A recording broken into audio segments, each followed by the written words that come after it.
Usiogope kutoa elimu kwa jamii juu ya kile ulichojifunza, kwa sababu jamii inahitaji kuelimika kupitia wewe.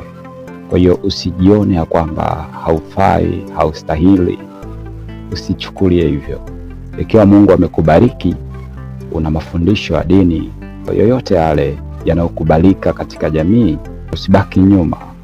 Shirikisha jamii kile ulichokuwa nacho na Mungu atakusaidia. Usiogope kushika kipaza sauti, kuelezea juu ya elimu uliyokuwa nayo, mambo muhimu ambayo unataka kushirikisha kwenye jamii. Kila mwananchi ana uhuru wa kuongea kile ambacho anataka kuzungumza, lakini kisivuke mipaka ya sheria.